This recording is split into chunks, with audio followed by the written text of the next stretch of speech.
வெளிப்படுத்துதல் வசனம் வசனமாக 7 முழக்கங்கள். மே 9. 3 அடிகள். முதலாம் ஆபத்து கடந்து போயிற்று, இவைகளுக்கு பின்பு இன்னும் 2 ஆபத்துகள் இதோ வருகிறது. வெளிப்படுத்துதல் 9 வசனம் 12. 3 முறை பந்தை அடிக்காமல் விட்டால் ஆட்டம் இழக்க வேண்டும் என்பது இப்போதெல்லாம் பேஸ்பாலில் மட்டும் இல்லை. சில மத்திய மற்றும் மாகாண நீதிமன்றங்களில் ஒருவர் ஏற்கனவே 3 முறை குற்றம் செய்து வழக்கு பதிவு செய்யப்பட்டிருந்தால் அடுத்த முறை குற்றம் செய்யும்போது அது சின்ன குற்றமாக இருந்தாலும் தண்டனை கடுமையாக இருக்கும்.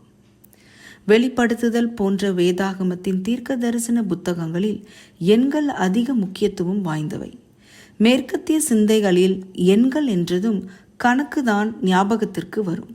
ஆனால் கிழக்கத்திய மற்றும் கடைசி காலம் பற்றிய எழுத்துக்களில் அவை பெரும்பாலும் அடையாளங்களாக ஆழமான அர்த்தம் பொதிந்தவையாக பார்க்கப்படுகின்றன.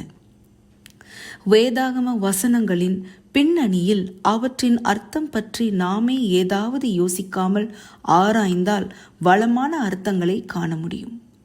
3 முறை சொல்லப்படுவது வேதாகமத்தில் 467 முறை உள்ளது.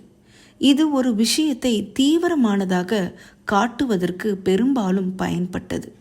உதாரணமாக, தேவ தூதர்கள் சேனைகளின் கர்த்தர் பரிசுத்தர் பரிசுத்தர் பரிசுத்தர் என்று 3 முறை சொல்வதை ஏசாயா கேட்டார்.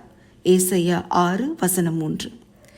தேவன் தீர்க்கதரிசி ஆகிய சாமுவேலை 3 முறை அழைத்தார். 1 சாமுவேல் 3 வசனம் 8. எரேமியா தீர்க்கதரிசி தேவன் தன்னிடம் சொன்ன செய்தியை தேசமே தேசமே தேசமே கர்த்தருடைய வார்த்தையை கேள் என்று சொல்லி அதை வலியுறுத்தினார். எரேமியா 22 வசனம் 29. இன்றைய வசனத்தில் 3 ஆபத்துகள் குறிப்பிடப்படுகின்றன.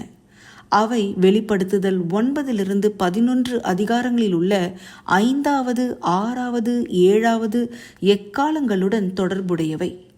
நாம் ஏற்கனவே குறிப்பிட்டபடி வரவிருக்கிற நியாய தீர்ப்பை எக்காலங்கள் சுட்டி காட்டுகின்றன. வெளிப்படுத்துதல் 8:13 குறிப்பிடப்பட்டுள்ள 5வது 6வது மற்றும் 7வது எக்காலங்களின் நியாய தீர்ப்புகளை அறிவிக்கிற 3 ஐயோக்கள் மிக கடுமையான தண்டனையை குறிக்கின்றன. முதல் 4 எக்காலங்கள் மேற்கத்திய ரோம பேரரசின் வீழ்ச்சியை, குறிப்பாக அதன் அஞ்ஞான போக்கின் வீழ்ச்சியை அறிவித்தன.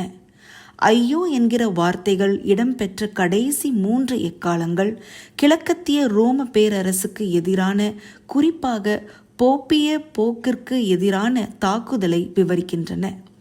இந்த நியாய தீர்ப்புகள் முன்பை விட மிக கடுமையாக இருக்கின்றன, படிப்படியாக மோசமாகின்றன. ஐயோ என்பதற்கு ஸ்ட்ராங் வேதாகம விளக்கு உரை துக்கத்தின் வெளிப்பாடு என்று அர்த்தம் கூறுகிறது. உண்மையில் மக்கள் அந்தகாரத்திலும் வஞ்சகத்திலும் இருந்து விலக்கி சத்தியத்தின் வெளிச்சத்திற்கு நேராக நடத்தவே இந்த நியாய தீர்ப்புகள் கொடுக்கப்படுகின்றன. கர்த்தரிடம் திரும்புவதற்கு 3 வாய்ப்புகள் உள்ளன. எக்காலங்கள் அழிவை அறிவிப்பதில்லை. இயேசுவின் சீக்கிரம் வருகைக்கு ஆயத்தமாகும்படி தேவ மக்களை அழைக்கின்றன. எக்காலங்கள் கிறிஸ்துவின் வருகையை அறிவிக்கின்றன. மேலும் மரித்த நீதிமான்கள் உயிர் தெழுப்பப்படும்போது ஒரு எக்காலம் ஒலிக்கும். நீங்கள் கேட்டிருக்கிறீர்களா? பரலோகத்தில் இருக்கிற பிதாவே, உமது வார்த்தைக்கு என் செவிகளை திறக்கிறேன். உமது சத்தியத்தை ஏற்றுக்கொள்ள என் இருதயத்தை திறக்கிறேன். இயேசு வரும்போது நான் ஆயத்தமாக இருக்க வேண்டும். அதிக ஆராய்ச்சிக்கு யாத்ராகமம் 19 வசனம் 16, எசேக்கியேல் 8 வசனங்கள் 21 32, ஓசியா 5 வசனம் 8. ஆமேன்.